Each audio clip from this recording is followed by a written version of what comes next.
Halo semua, welcome back to Yunus Education. Di sini kita akan belajar seputar hal edukatif yang datang dari dunia pendidikan. Pada video kali ini, kita akan kembali membahas mengenai update tenaga honorer. Namun, sebelum lanjut ke video, jangan lupa terus dukung kami dengan cara subscribe, like, komen, dan share video ini. Serta jangan lupa juga aktifkan lonceng notifikasinya supaya kalian bisa mendapatkan update video terbaru dari Yunus Education. Oke baik, langsung saja mari kita simak penjelasan pada video berikut ini. Kabar terbaru datang dari honorer, di mana Ketum Honorer K2 mulai angkat bicara. Nasib honorer hingga saat ini belum menemukan titik terang, apakah dihapus atau justru dilakukan pengangkatan. Akhir-akhir ini semua beredar info bahwa formasi akan difokuskan pada bidang pendidikan dan kesehatan. Mendengar hal tersebut, Ketum Perkumpulan Honorer K2 Indonesia atau PHK2I, Sahiruddin Anto angkat bicara. Dengan tegas, Sahiruddin Anto meminta Menteri Pendayagunaan Aparatur Negara dan Reformasi Birokrasi atau yang biasa dikenal dengan Menpan RB Abdullah Azwar Anas bisa bersikap adil dalam menetapkan formasi P3K 2023.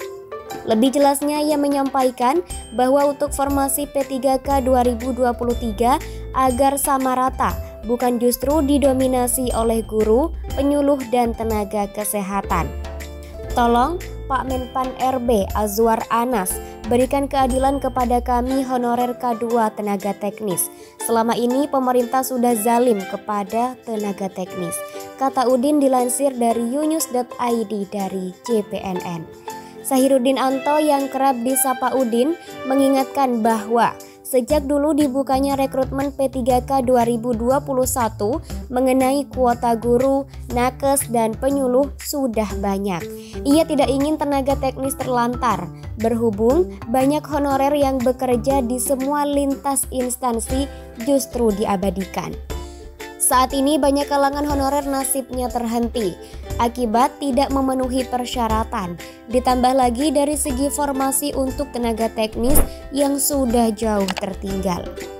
Baru persyaratan pendidikan saja sudah banyak yang tumbang karena hanya mengantonginya ijazah SD, SMP, dan SMA. Jelasnya, ternyata masih banyak tenaga honorer dengan lulusan seperti SD, SMP, dan SMA. Udin juga memperjelas bahwa jika pihak pemerintah tidak mau menerima lulusan SD dan SMP, setidaknya ada keringanan untuk pendidikan SMA.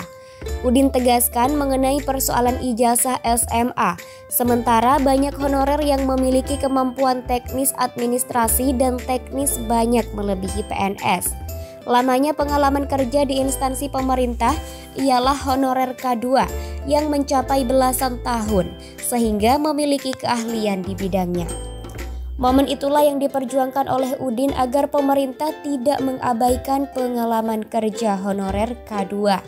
Respon Udin mengenai honorer K2 setelah melihat surat Menpan RB Azwar Anas soal pengadaan ASN 2023. Berdasarkan suratnya, Kemenpan RB juga membuka usulan formasi CPNS dan P3K 2023 melalui e-formasi dari 20 Maret hingga 30 April. Sementara khusus honorer di bidang nakes, penyuluh, dan pendidikan sangat beruntung dengan adanya surat yang mengabarkan bahwa fokus rekrutmen ASN 2023 pada 3 formasi tersebut. Udin juga kecewa lantaran tenaga teknis tidak memiliki kementerian yang mengikat untuk dijadikan dasar dalam menata tingkat kebutuhan. Menpan RB menyampaikan kebutuhan semua diserahkan kepada Pemda untuk mengusulkan. Tetapi bagi kami tenaga teknis sangat sulit mendapatkan kuota penerimaan karena nomenklatur yang membatasi terhadap tingkat kebutuhan, tuturnya. Salah satu contoh dari Udin tertuju untuk jabatan arsiparis yang hampir 90% rata-rata status honorer berpendidikan SMA. Honorer cukup miris dengan sistem kerjanya layaknya pekerja kantor, namun jumlah gaji yang sangat tidak manusiawi. Bapak Menpan RB yang terhormat, kami percaya niat Bapak untuk menuntaskan honorer sudah terskema.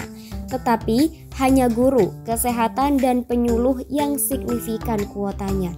Lalu, kami tenaga teknis ini mau dibawa kemana? Ujarnya. Apakah ini suatu keadilan untuk tenaga teknis hanya menunggu sampai seluruh guru dan kesehatan habis? Hingga Udin dirasa kesal dan berpikir apakah prioritas hanya berlaku untuk pendidikan dan guru.